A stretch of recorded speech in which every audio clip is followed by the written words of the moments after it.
What's up, YouTube? Georgia Silverhunter back with another video about the Eisenhower dollar. Let's jump into it.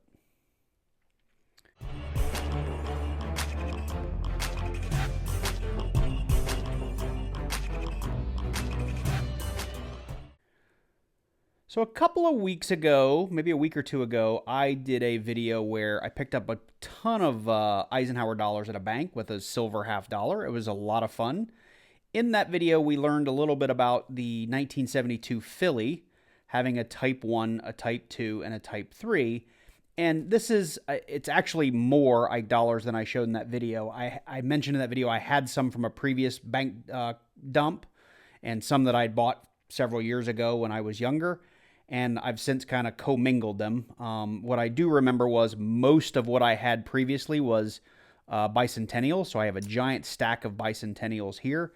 This is the overwhelming majority of what we looked at in my last video, which I'll link to in the description down below, with these three 1972 Phillies being actually the Type 3, which are more valuable than the Type 1s. But today, I wanted to talk about the 1972 Type 2 because I just so happened to find one. So let me get these out of the way. And the purpose of the video today is to show you again kind of the difference between that Type 1, 2, and 3. I'll show you the Type 2 that I have in my possession along with the Type 3 so that you can see the difference. I'm not going to go through the Type 1 again. It's the most common.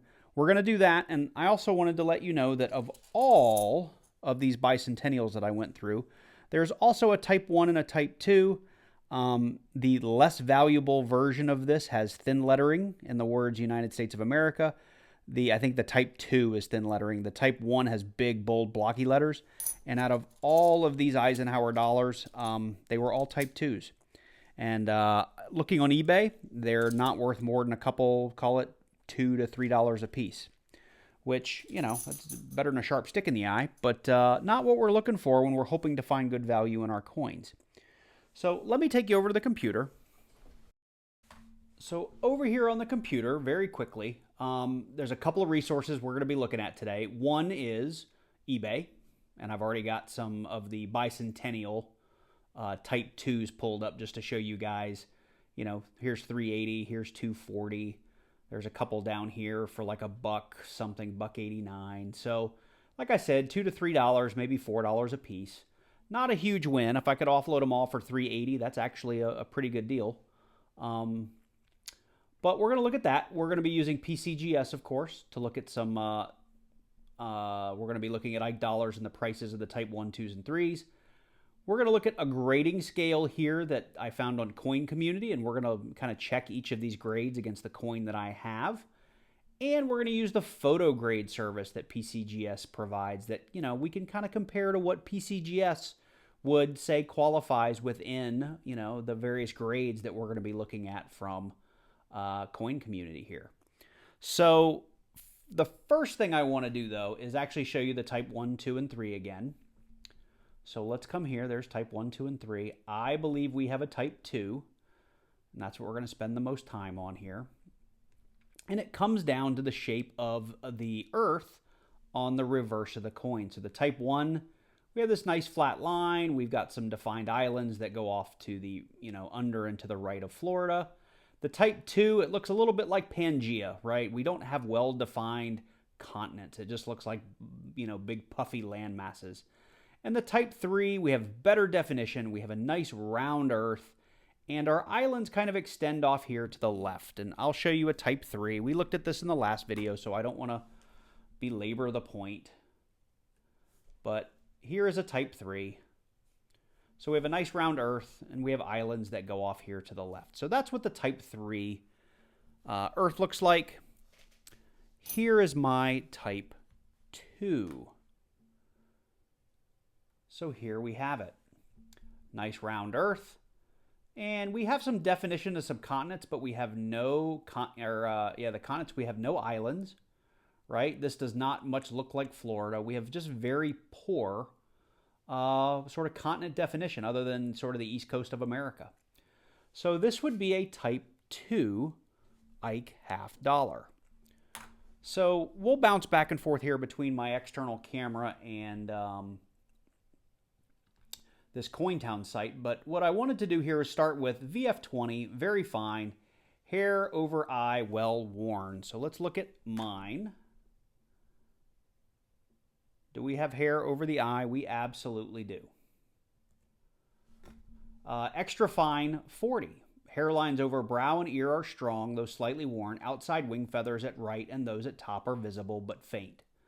So, you know, if you're like me, you kind of want to know what that is supposed to look like, right? So, I mean, the VF is pretty straightforward. You know, we have something very easy to look at, but let's go ahead and come over here to photo grade.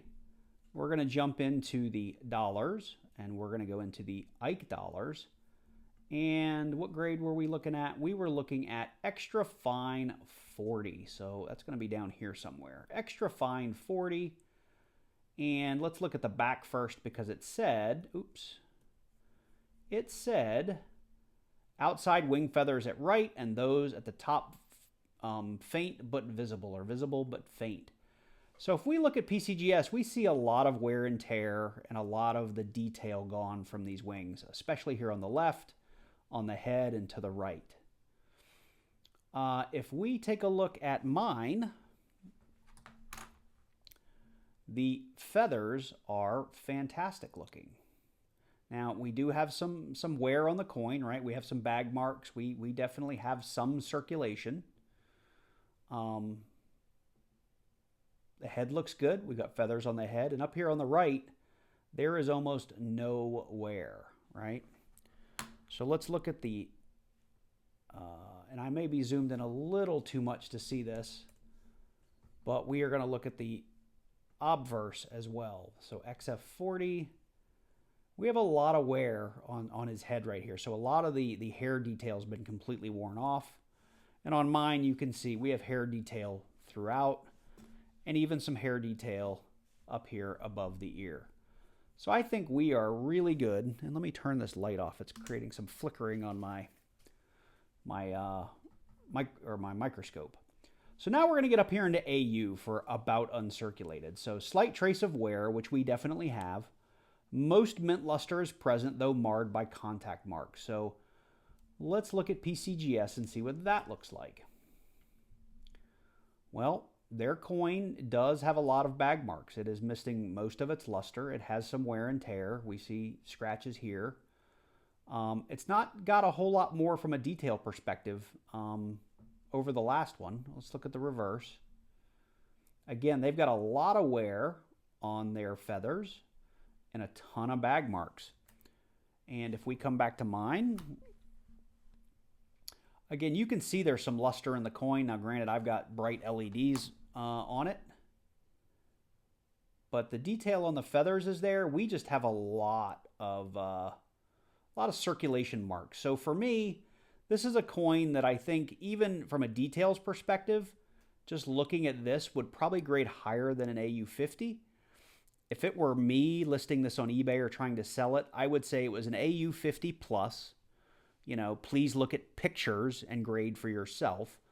And maybe even put in there and say this coin is easily an AU50 details, right? Because I think the details are there. I just think we have a lot of other stuff holding this coin back from, like you can see a few dings in the rim and some other marks. But on the PCGS site, so does theirs. So this is where I get stuck up when I try to grade for myself, because I don't know if PCGS would look at my coin and go, well, honestly, you know, based on the luster that's there, you know, maybe you're really an AU50, right? Or I'm sorry, an AU55 or something like that. Because they actually have more wear on their coin than I do. They just have less kind of nicks and scratches. So that's where I would land on the coin. Let's look at this under the camera.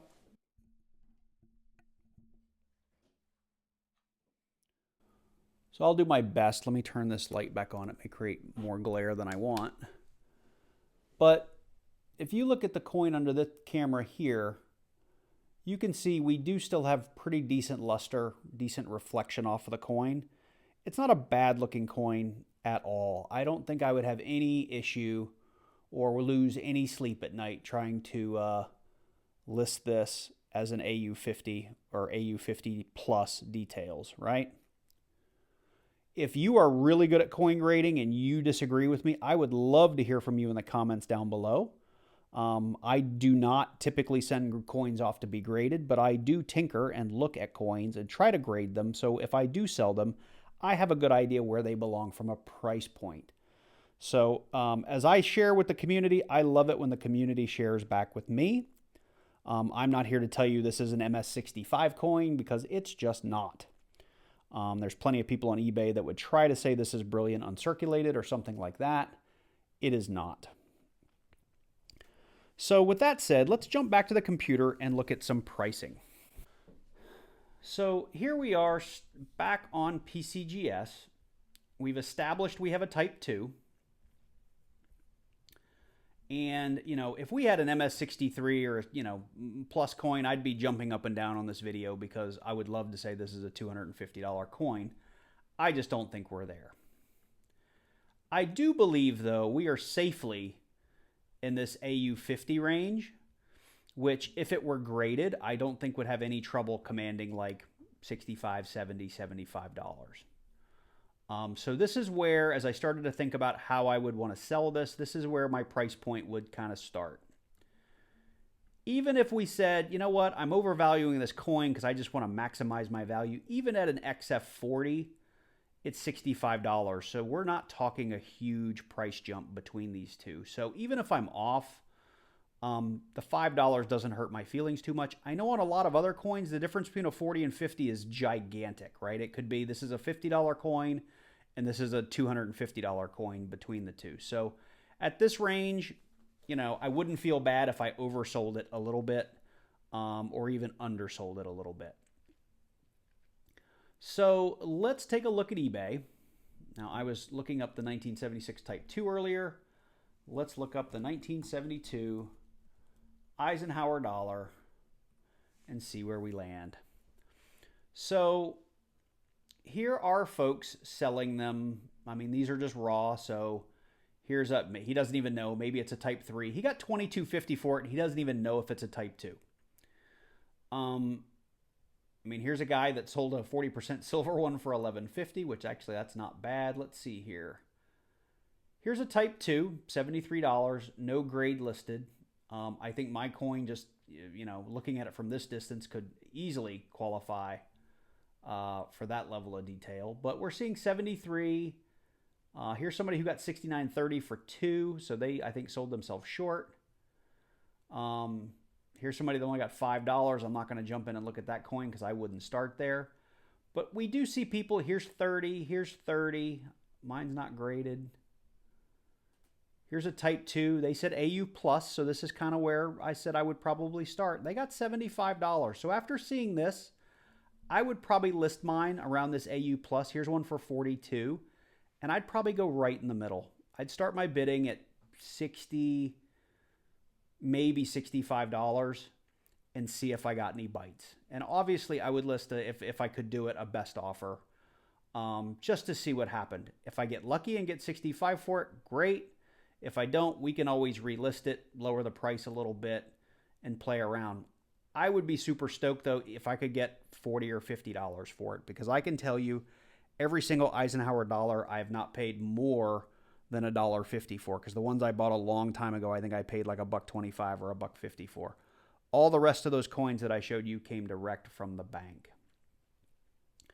So anyway, that hopefully gives you a little bit of an idea of my process as I look through coins. That's how I look at grading coins. You know, I try to use things like the coin community, and even let me pull this in real quick under the main camera.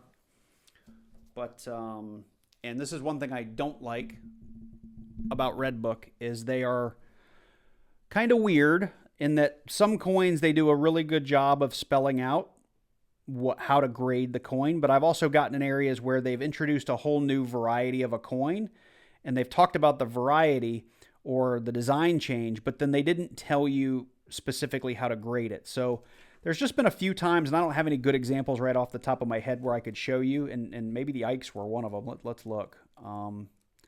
where I got in here on the red book and I'm like, I have no idea how to grade this based on what's in the book. So where did it go? There's dollars, silver, and related dollars. There we go. So we had a 1972 copper variety 2. Now, red book is saying at extra fine 40, it's only worth 10. PCGS is saying like, 45. So this is one where I would definitely err on the side of PCGS and I see what I could do. But even here on the Eisenhower, there's no grading scale, right? Even under the bicentennial, there's literally no grading. So this is one of those ones where you have to go online. That said, the red book is a great resource. I do recommend getting it every year because they do update pricing, and I do have a Amazon affiliate link in my description down below. If you don't have one of these and you're looking for one, I'd really appreciate it if you used my link because I make, a very, very small percentage off of each sale using those links. So that helps support the channel. With that said, that's kind of what I wanted to show you today. I was just super stoked that I found me a Type 2, especially based on the last Eisenhower video that I did. I hope you guys learned something today. This is just sort of my process, and I am open to comments, open to feedback and criticism. Hit me up in the comments down below. If you like this video, please do consider heading down below and clicking on that like button. And you know what? If you hated this video, go click the dislike button. I'd like to hear that too. If you're not a subscriber of the channel and you like this type of content or my coin roll hunts or any of the other types of videos that I post, please consider clicking on that subscribe button, then clicking on the bell and selecting all so you get notified each and every time I release a new video. I also wanted to remind you guys I am in the middle of my March to 2,000 subscriber giveaway contest, and I will link to that in the description down below. Make sure you don't miss out on that. I hope you guys enjoyed this one. You guys take care, and I look forward to seeing you in the next one.